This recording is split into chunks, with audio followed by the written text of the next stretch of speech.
Bon, salut à tous les gars, on se retrouve aujourd'hui pour une nouvelle vidéo, donc c'est la suite, c'est la partie 2 de la vidéo, je passe ma phase 1 à un seul trade, ça c'est la partie 2, c'est la phase 2, et du coup c'est je passe à la phase 2 à un seul trade. Bon, ce que vous devez savoir les gars avant, c'est que je suis tombé sur une bonne série de trades, donc à soit les deux trades que j'ai pris sont passés, enfin, pour la première phase, il y avait un trade qui avait échoué, il y avait un trade qui est passé, donc ça a rattrapé, j'ai fait 1 sur 1, mais sauf que quand je gagne, le ratio il est plus positif que négatif, du coup ça fait la phase elle est passée. Et pour cette phase 2, j'ai eu de la chance parce que le seul trade que j'ai pris, il est passé. Le seul trade que j'ai pris est passé. Donc, et une phase 2, c'est deux fois plus simple à passer qu'une phase 1 parce que du coup, tu dois faire 5% sans perdre 10%. Donc, ce que je fais, les gars, c'est pas du gambling. C'est la stratégie, elle est respectée. C'est juste que la stratégie, elle est poussée à mort. Je suis pas là à risquer 1%. Je suis là plutôt à risquer 2-3% pour que ça passe plus vite. Là, en l'occurrence, j'ai risqué 1,75% parce que c'était un ratio de 3.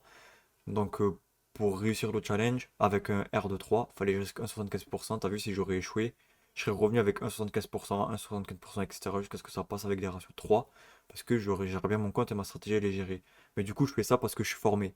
Commencez pas à passer des challenges à un seul trade si vous n'êtes pas formé, si vous savez pas trader. Moi, je le fais parce que je sais trader. Ça fait longtemps que je le fais. Et voilà, et au fur et à mesure des séries, des challenges, je peux les louper, je peux les réussir, mais je les réussis plus que je les loupe. Et du coup, sur cette phase 2, je l'ai passé un seul trade et je vais vous partager l'analyse que j'ai faite pour prendre ce trade. Donc c'est toujours la même chose, les gars, vous allez voir. Donc en gros, on va commencer l'analyse du trade sur RSNZD. Donc en gros, analyse weekly, on regarde tout le temps la tendance. Donc on peut voir que le dernier plus haut, il a chassé le dernier plus haut. Et le dernier plus bas, il n'a pas chassé le dernier plus bas. Donc à ça, on peut en déduire qu'on est dans une tendance haussière.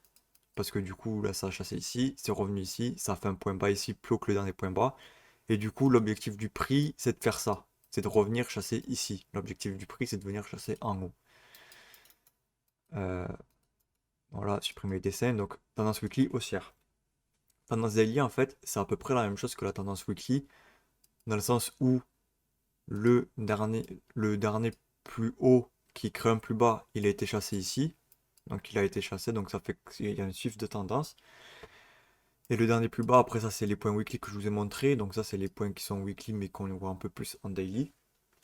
Et ça fait que le dernier plus bas, il est là. Et l'autre plus haut, il est là. Donc l'autre plus haut, il a chassé encore le dernier plus haut. Donc ça fait que c'est une tendance haussière.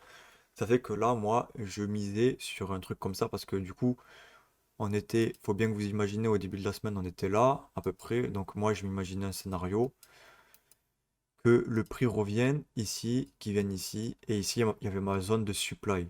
Ma zone de supply est très importante, je vais vous montrer. Donc j'attendais que le prix fasse ça et qu'il reparte à la hausse. Ce qui s'est exactement passé, c'est exactement passé comme dans mes rêves. Comme ça devait se passer, ça a suivi la stratégie comme il fallait. Du coup, je suis allé en H4. En H4, qu'est-ce que j'ai vu? Il y avait ma zone de supply ici.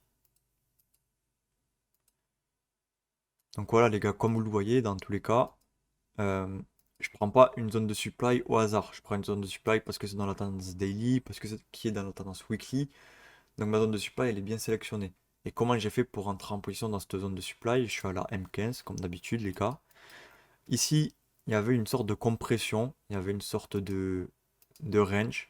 Il y avait une sorte de range qui devait se faire casser pour qu'il y ait une accélération haussière. Moi, j'ai pris un objectif un peu plus petit. Enfin, un peu plus petit, moi j'ai pris quelque chose d'autre. Mais ça aurait été très très bien. En fait, ça aurait été une grave bonne position d'attendre ici, que ça casse le range et de se positionner ici. Ça aurait été une excellente position. Moi, ce que j'ai fait, c'est que j'ai pris, je vais vous montrer avec le stylo, c'est qu'ici, il y avait mon breaker block. Là, il y avait mon breaker block. Et moi, je me suis passé à la cassure du breaker block. Parce que pour moi, le prix, il aurait cassé le breaker block ici. Pour moi, il n'y aurait pas eu de trucs comme ça bizarre, que ça repart à la baisse. Pour moi, le prix, il cassait le breaker block qu'il y avait ici. Pour moi, ça aurait été une continuation haussière dans tous les cas. Donc, j'ai gratté le maximum de pips possible. Et je me suis pas fait chier, je me suis passé ici. Bon, ça a pas changé grand-chose en vrai. Ça a pas vraiment changé grand-chose. Mais du coup, moi, je me suis placé ici, à la cassure du breaker block. Du coup, j'ai mis mon TP sur le dernier plus haut. Parce que du coup, c'est pas vraiment une position swing. Parce que c'est vrai qu'avec avec la stratégie que je vous ai montré, enfin, quand je vous dis que le prix, il devait aller juste ici, Ça va sûrement faire ça. Ça va peut-être faire ça dans un monde, ça le fait. Mais vu que moi, c'était du week trading que je fais. Et c'est pas du trading swing. Genre, j'allais pas risquer 0,25% ici. Aller chercher ici, pour moi, ça m'intéressait pas, tu vois. Donc j'ai pris le minimum, le nécessaire. Et j'ai mis mon TP sur les 1,80 ici.